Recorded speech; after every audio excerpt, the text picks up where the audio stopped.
the DJ. Hey, check this out. We got a great show coming your way.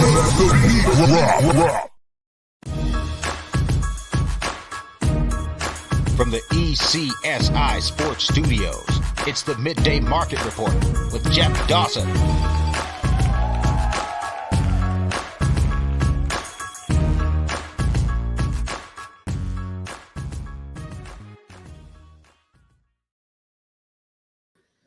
Good afternoon, sports fans from all around the globe.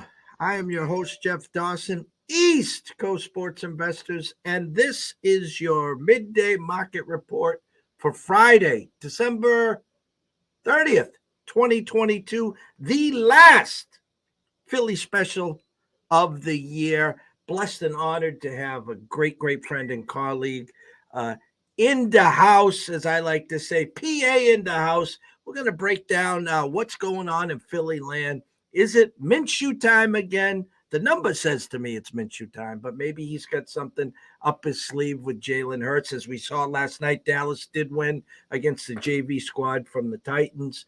I know as an Eagle fan, they just want to win, get it over with, get a couple weeks rest, and whoever comes to Philly in the second round of the playoffs, they'll be ready. But enough from me. Let's bring him on himself, the one and only Mr. Dan Alexander. Absolutely thrilled to be here, Jeffrey. No one I would want to be ringing in the new year with than alongside my cohort up north. So happy to be here with you, man. Usually around this time of year, it's the Eagles fans who are licking their wounds while the Patriots fans are strutting their stuff. So you and I have kind of swapped roles here a little bit, Jeff. How's it going, man? Well, I just got to say, I'll just say the Celtics, and then we'll be even right now. And, good. That's fair. That's good rebuttal. Good rebuttal. But that's for 2023 and down the road when hopefully we'll be playing in what I'd like to say, remember the Spectrum days with Dr. J and Daryl Dawkins and those good old days. But anyways, I'm looking, listen, you've been the talk of the town in the NFL all year long. You just keep winning. It doesn't matter. I don't want to say who's behind center. The injury to Jalen does hurt. A hard-fought battle. Listen, you probably got the best backup in the game with Minshew. It was a great game at Dallas. Now you come home, a game that you're supposed to win. Vegas has got you around 5.5. That number to me suggests that Minshew will be starting again. What's the buzz in town? What's the behind the scenes? We won't know till kickoff, but we kind of get an idea. Jalen Hurts is not playing in this game, Jeffrey. There is absolutely, I can't say no chance, but I think it would start seeing some snow flurries in hell if we see Jalen Hurts going to be playing in this game. And reason being for me, really, Jeff, is why? Why would you bring in Jalen Hurts? With what you saw out of Gardner Minshew last week against a better defense, against a tough divisional game, and Gardner Minshew wasn't that reason that the Eagles lost that football game.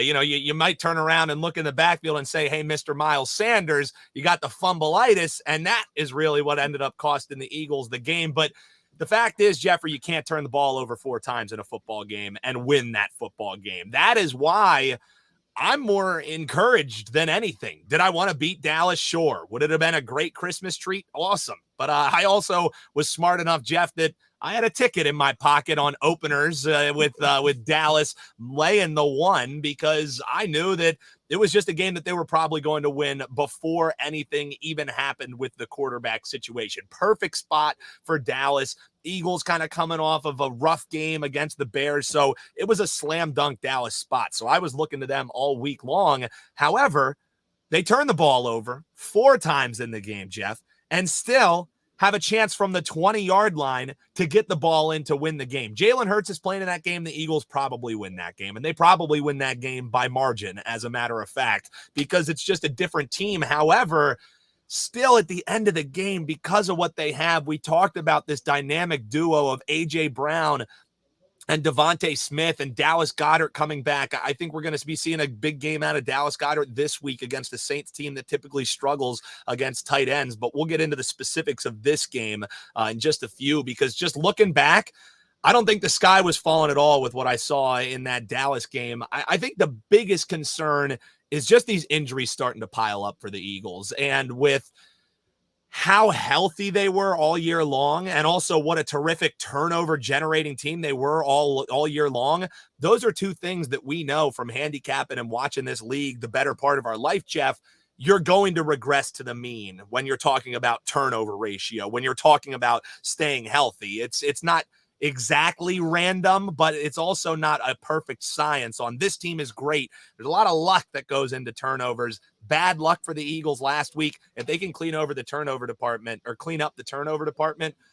there's no reason why they can't finally clinch that 1 seed at home, ultra motivated against the Saints. But as you were watching that game on Christmas Eve, what were your thoughts? Because I know sometimes I can get labeled as a homer, despite the fact that I'll bet against my Eagles the same amount that I'll bet on them. And you know that better than anybody. I'm the first run into the counter to fade the birds. But I just want to get the outside perspective. When you were watching it up north, same kind of thoughts, that there really wasn't a stark drop-off from Hurts. It was just the offense was a lot less dynamic. It's funny because once Jalen got hurt, the flip where Mahomes is now the favorite in the MVP and Jalen goes to plus 500. And knew that was coming. Some of the big-time media people are crying foul. How the hell, what did he do? You can't for hurt. Well, there's 17 games, there's 18 weeks. It's not like 80 or 82 games in an NBA, NHL, or 162 in baseball. So each game is magnified. So now some people says if Minshew came in and it was just like business as usual and you won that game, well, Jalen, he's not the MVP, it's the system. I needed a huge week from Miles in my fantasy. Obviously, thanks, Miles. I'm out. Thanks for playing. With that said, I thought Minshew to Devontae Smith, OMG. I mean, I was like, listen, we know A.J. Brown, okay? And I've been talking Devontae Smith up, and I got him big time on the radar next year. But those two had a chemistry. I'm looking back in my notes, did Minshew play at Alabama? I'm like, where did they get that chemistry? Yeah, it was great to see. I think a lot of that just has to do with what a special player Devontae Smith is. And I think he's gotten overlooked a little bit because of what a special talent A.J. Brown is. But on this latter half of the season, some of the plays this guy makes, Jeffrey, just reminds you why he was a Heisman Trophy winner. And it's not like every single year wide receivers are winning the Heisman Trophy. This guy, and I said it when he was coming out of college, that's why I was ultra excited about the prospect of bringing him onto the Philadelphia Eagles, because I know people call it hyperbolic. People say, what the hell are you looking at? I love wide receivers. Full disclosure, I was always a big boy, Jeffrey. When I played football, there was no way they were putting my fat ass out in the slot. They were saying, get your hands in the dirt. You're going to be, mucking it up front. I played center. I played defensive line. But in my heart of hearts, I always wanted to be a wide receiver. So from my very first days watching football, I really pride myself on being able to find good wide receiver play and what makes wide receivers so terrific and dynamic. And the thing about Devontae Smith, call it a hot take if you want, he is the best route running wide receiver since Jerry Rice. Is he going to have the career that Jerry Rice had? Probably not. I mean, that would be quite the career to go down with one of the best wide receivers, arguably the best to ever do it. But just from a sheer technicality standpoint, there is no one in the NFL that can run routes the way and make himself get open the way that Devontae Smith can. And that is why he was a Heisman Trophy winner. That's why now the Philadelphia Eagles, even with A.J. Brown and what a terrific player he is, for the first time in franchise history, Jeffrey, they have 2,000-yard receivers. Think about all the wide receivers that have come through Philadelphia. We talked about a few weeks ago, Jeremy Maclin, Deshaun Jackson, even go back to days with Mike Quick and players of that caliber. They've had a lot of guys who can fly downfield. Never in a season have they had two guys go over 1K. Him and A.J. Brown, two completely different players, but what makes that offense so dynamic is how different those players are, and a lot of it has to do with the route running ability, pure beauty out of the stuff that Devontae Smith is able to do. I'm going to play devil's advocate, and we've I like seen this. we've seen this in the past. Eagles win. Eagles clinch the number 1 spot. Thank God. Happy New Year, baby. Week 18, there is no way in holy hell that Jalen's stepping on that field. Oh, no. It might not be a way in holy hell Gardner Minshew plays if they end up clinching. Yeah, you might be seeing Ian Book in week 18. Either that or I maybe even call up Indy to see if they want to donate Nick Foles for a week or something. I mean, I'd be down. Get him out of that cesspool, man. That was hard to watch the other night. So he don't play week 18. You get the bye week in the first round. There has to be some nervousness. It doesn't matter who comes into town. Agreed. Jalen will have 5 weeks of rust. Yeah, and that's the age-old question, Jeffrey, and why I wish we had Biff's almanac, or maybe we had a crystal ball so it could tell us, is it going to be rest or is it going to be rust? I think we've seen that Jalen Hurts, he is in practice, but you can't replicate what happens in a game in practice. So I think that's a fair concern, and that's why I really wanted them to get the job done against Dallas last week. So now you weren't in this, oh God, all hands on deck, because if the Eagles don't get the 1 seed, they are in trouble, man.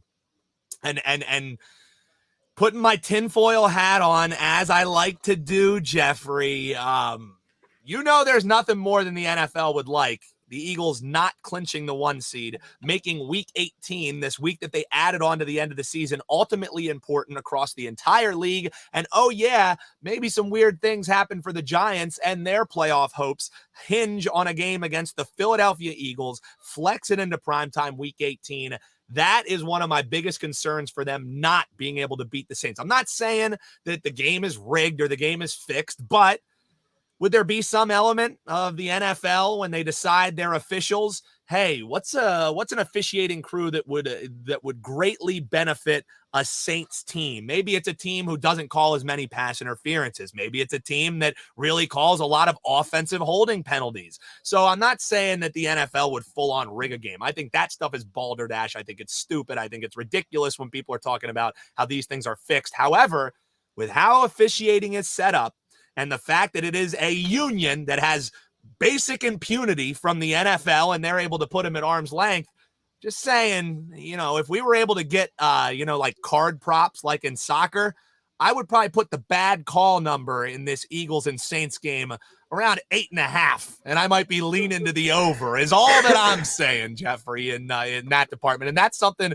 that does concern me a little bit heading into this game, is because the NFL at the end of the day is a business, and they want week 18 to matter. And what would matter more than a divisional primetime game with the Eagles taking on the Giants, 2 teams that always do good numbers when they're on TV? It's just something to put in your back of your mind that maybe we'll circle back to in the new year, Jeff.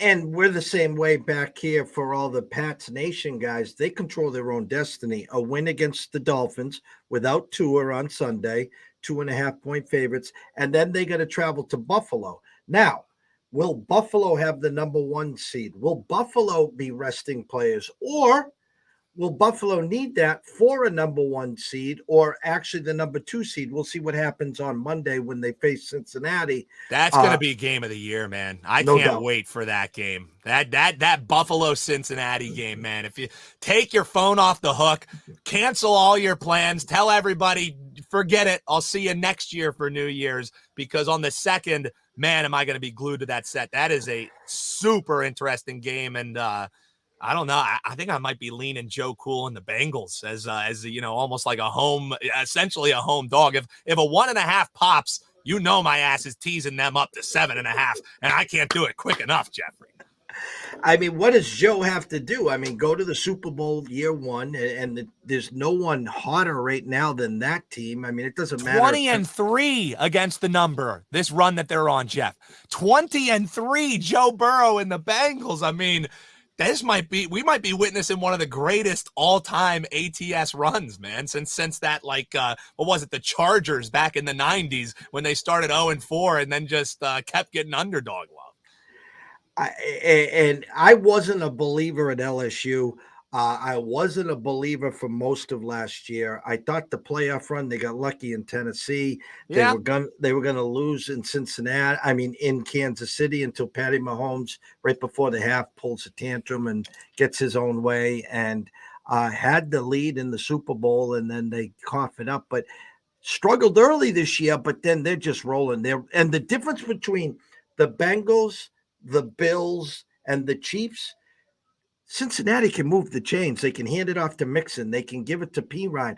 They don't have to do a gadget play or whatever Buffalo or KC has to do. And the colder the weather gets, the more you can play keep away with that ground attack. And oh, by the way, no one talks about the Cincinnati defense that has given up 17 or less the last bazillion games as well.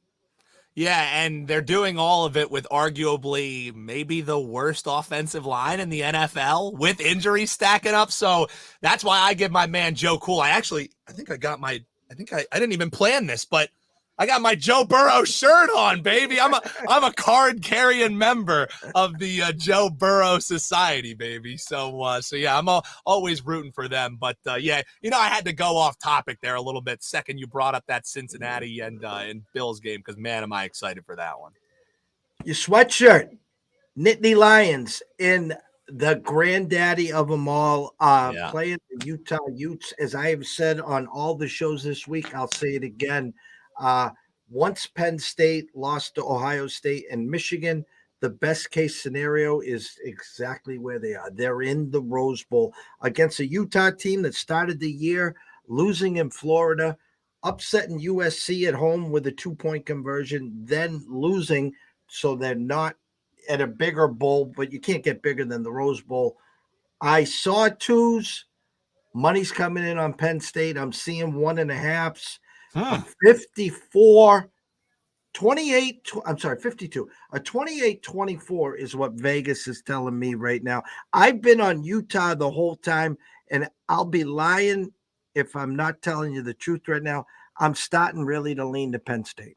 Really? See, here's the thing with me is, I'm a contrarian guy by nature, so I have a firm belief, and I don't have numbers to back this up, but whenever late steam starts coming in, I always prefer to fade the late steam just because, the guys who are really dropping the bags off, if it's not information driven, they made their bets on the openers. And I just looked at this matchup and thought it's a real bad one for Penn State, to be honest with you. I'm wearing the Penn State gear because my guy, Nick Singleton, absolutely love him. He's from the school that I coach lacrosse for, Governor Mifflin Stang strong, baby. So I always love repping my PSU, mainly for him. We also have some new Berks County players that are going to be up there in these next couple of years. We got a lineman, Javen Williams from Wyo, who's going up there. We got a tight end / wide receiver and Joey Schlaffer, all around athlete beast, who's going to be up there in the spring. So got plenty of people to cheer for, but in this game, I don't know where this money is coming from for Penn State. I mean, maybe it's the state alumni, maybe it's the booster clubs, maybe it's our friend Dave Sherapan who's dropping off a couple bags on his alma mater. I hit Utah on openers. It was when it was at Pick'em. I still think they're the side, despite some steam coming in at them. But now, if the steam's coming in, you just wait because I still like them at 2. I was going to suggest and just say, hey, eat the 15 cents and bet them on the money line minus 125. But if you're basically going to be able to wait it out and get them around 115, 110, I just think the reason why I have to look towards Utah is one reason and one reason only, and that is Mr. Sean Clifford. Don't get me wrong. I appreciate what Sean's done sticking around. I like him as a person. Don't get me wrong. I really, have enjoyed watching him play. However, if there's one thing we have learned over Sean Clifford, a.k.a. Van Wilder, who feels like he has been in school for 17 years, it is that when push comes to shove, that lollipop is coming. That pass that you don't want to see thrown is going to be thrown. He's going to have a little too much faith in one of his wide receivers, put a little too much air underneath it, and the mistake will come for Sean Clifford. And that's ultimately why, if I'm getting this under a field goal, I have to look at Utah because I know how this story ends. Don't get me wrong. I hope that he goes out on top. I hope that I'm wrong. My bankroll doesn't, but I as a, Penn State fan, I put in air quotes that I'd like to see him go out on top because I do like the guy. However, I'm not sure, Jeffrey, in Pennsylvania, where I'm from here, where I'm based, on the regulated sports books, we do not have college football player props. I'm wondering, is that the same for you up north? I know our friends in New Jersey have them. Even some people who are in Utah, where it's betting, or Illinois, excuse me. They have player props. Do you have player props in college football or college sports up north, or no? The only spot that you would be able to even take a look at them probably would be at DraftKings. Yeah, okay. So that's what I was thinking. So I can't even pull up. I don't know how any of this VPN shit works on your computer. So I could fake a VPN spot or whatever. I'm kidding, sportsbook regulators. I would never do that. So I haven't gotten to see any numbers, but if there is a number that pops, speaking of Sean Clifford, this is a play that I have been eyeing and I have been advocating, if you can get down on it, to get down on it. If pass attempts are posted for Sean Clifford, you need to take his over pass attempts, especially if that number is in the low to mid 20s. In the last bowl game that they played, when they thought it was going to be Sean Clifford's final game of his career, they passed him, dropped him back about like 35, 36 times, something like that, because Franklin is an ultimate players coach. James Franklin, head coach of the Penn State Nittany Lions. His players love him. I mean, this guy is an absolute recruiter. He gets out-coached on game day week after week, but as far as bringing in talent, he's one of the best in the country at doing it, especially shutting down the borders of Pennsylvania and getting some of the best players that you can. But these players die for this guy, and he's an ultimate the saying in 300, the Spartans, come back with your shield or come back on it. That's Franklin's mentality in Sean Clifford's final game. You're going to see Sean Clifford dropping back and passing a fair amount. So if you're able to get pass attempts around 25, I probably like it up to 28.5. I don't know if they're going to post a number about it, but that's a way that I would attack this game if you don't like anything on the side. As far as the total goes, that 52 seems high, Jeff. But then I look at the numbers all season long. Penn State 8-4 to the over. They're 2-1 in non-conference games to the over. You look at Utah, they're 7-6 to the over. That's not great, but in non-conference games, they're 2-1 to the over. Actually going over those numbers by 6 points on average. So sure, the number looks high, but maybe it's high for a reason. Does Penn State, with all these defensive opt-outs that they have, allow Utah to move the ball up and down the field? If they do, it's up to Penn State to keep up their end of the scoring, and I think they will for the better part of 3 quarters until that steam starts running out for the arm of Clifford. But I think pass attempts is a real good way to attack this if you're able to get it. Penn State backers seem to feel very comfortable that they will be able to run the ball. Now, we know you guys got some great athletes back there. I've seen clips. I've seen games where you just take control and they can't be stopped. Now, I'm not saying Utah here is UConn when it comes to against the run. I mean, they got one of the better defenses in the Pac-12 and across the whole nation here. As far as that means, having a best defense in the Pac-12 is like, is I don't know if it's the greatest thing to hang your hat on there, Jeffrey. My question is, locally, what is the experts, or what are you hearing? Are they going to be able to comfortably run the ball? 3rd and 2, 3rd and 3, are they going to have to put it in Clifford's hand, or they're not going to? They can hand it off and feel that they have a good opportunity to get that first down. I mean, that's a question that I wish we could ask Mr. Franklin and see what kind of game plan he's going to bring in, because you would think their most likely path to a victory is just take the air out of the ball, keep running the ball, go Singleton as your lead back, have him pounding the ball, then go with Katron Allen, get him in space. However, we often see, and part of it has to do with the fact that this run blocking offensive line They don't really get the job done. A lot of the yardage that these backs are able to generate are off of broken tackles, or off of being able to break through contact, being able to have a Katron Allen who can shake everybody and their grandmother out of their jock strap. So, the part that worries me about being a power running team is they don't have a power running offensive line. So sure, that's your path to victory, but once you run into a wall 4, 5, 6 times, we've seen Franklin start abandoning that run game and getting a little pass happy. And in Sean Clifford's last game, why wouldn't he just say, all right, Sean, it's going to be up to you. We're not running it well today. Why don't you air it out? And that's my concern of them being able to really put their stamp on this game. If the run game works early, the run game works often, throw out the handicap and, maybe try and get down on Penn State live before that line completely flips. Because if they are able to put their stamp on the run game, I think that's maybe where the excitement comes from. However, you also have to worry about that defense stopping the other side, and there's a lot of opt-outs defensively for this Penn State defensive unit. So I think that's where my concern comes in with Utah. But if you're able to just have your offense be your best defense, I can understand the love for Penn State in that aspect. Just personally, from my perspective, Jeffrey, I have concerns about them being able to dominate the trenches, something that they've struggled with all year long. Any leans, where's your wallet, your tickets on the Final Four here? Are you all in on the chalk? Are you see an upset, or where is Mr. Dan's tickets?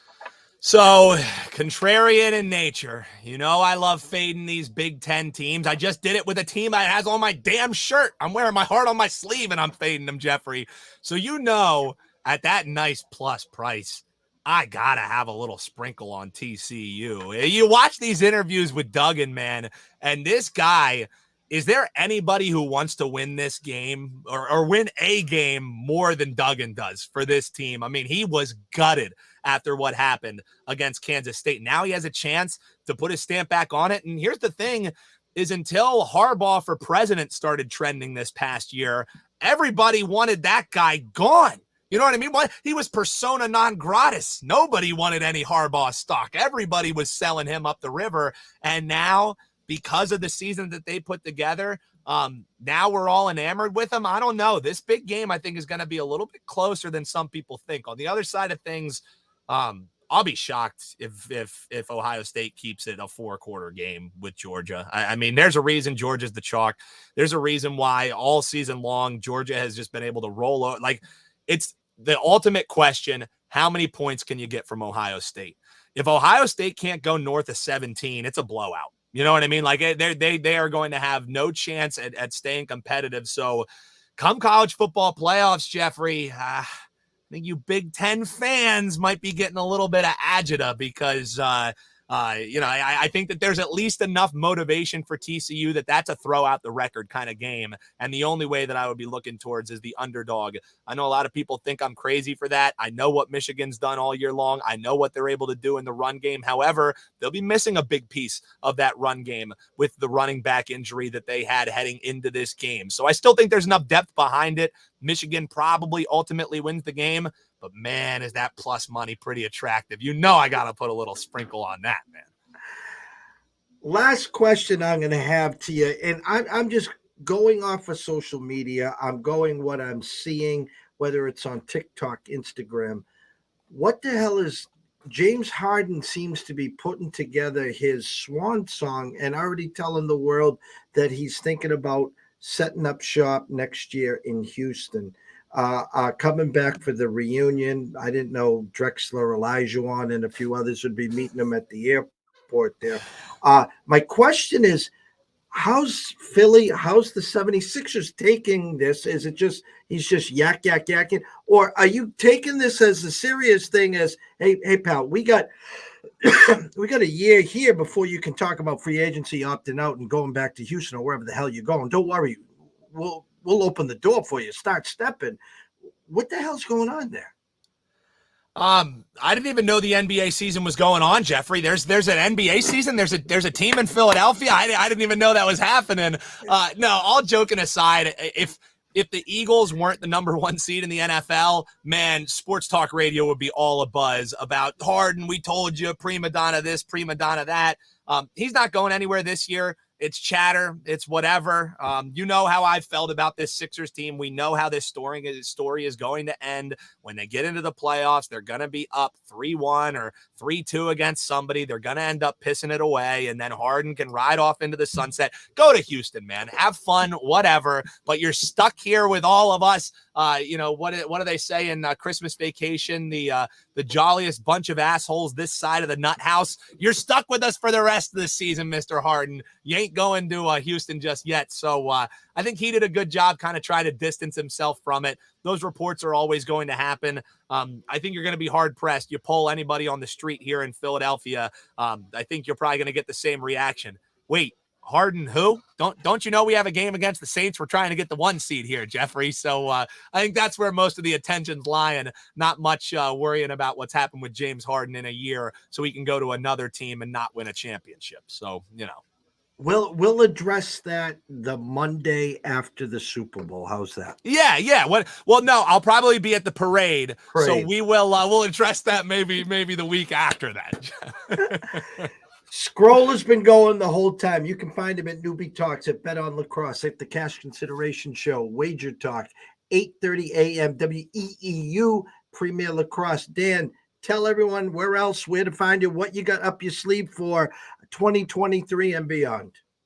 Well, we love you guys tuning in here each and every week. Easiest way to follow me at Newbie Talks on Twitter. As Jeffrey knows, I'm just a DM away. They're always open. Love interacting with you guys. If guys and gals and folks, whoever reaches out, always enjoy talking to each and every one of you. And if you interact a little bit, I'll even hit you back with the follow. So it's just a little bit of ways away. But Jeffrey, always love doing this show, man. Looking forward to bigger and better things coming up in 2023. Definitely keep your ears to the ground because ECSI, it's going to be a fun year moving forward here. So we appreciate everybody who tunes in. I love all the shows you do, the guests you do. Riley was batting leadoff for me here today. Always appreciate those guys. And this is a lot of fun. So since people listened in, Jeffrey, we did a lot of talking and I dropped some leans and whatnot. The card for me I got for you guys, here it is. We're taking the Eagles, just win the game. So 6.5, we're teasing them down to a pick-em price. That's what we're doing. Taking the Eagles down, 0.5 point, win the game, get the 1 seed, get it done. Because I think this game might be closer than some people expect it to be. Now you're saying you're just going to give me one leg of a teaser? Don't worry. I got you. We're doing the PA parlay because we're taking the Eagles down to the pick'em price and we're taking the Steelers up from 2.5 to 8.5, the textbook advantage teaser. We have a total around 34, 35, so it's a low total. Points are ultimately important in this game. And oh yeah, you're getting a plus next to Mike Tomlin's name. That's always a good thing. Tomlin is a divisional dog, 19-4-1 against the spread, 10-2 against the spread as an underdog against Baltimore. So we're taking them up to 8.5 in a game and a series that has gone down to the wire. Last 7 of their 8 meetings have gone down to 1 score. So Ravens up to 8.5. Eagles down to 6.5, and I'll throw you a little player prop for you too. It's square, it's lame, but it's hitting.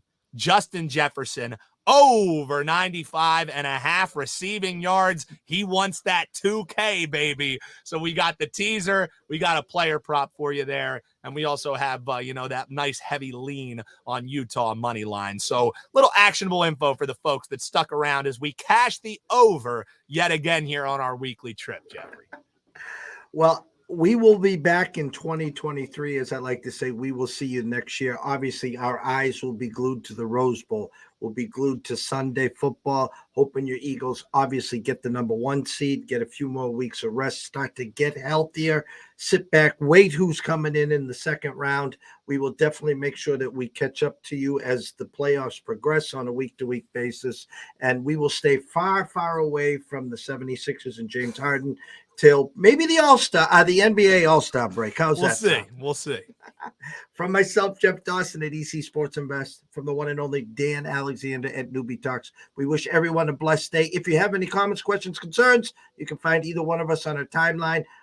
I'm all in on those plays. I can't wait to cash, and we will see you soon.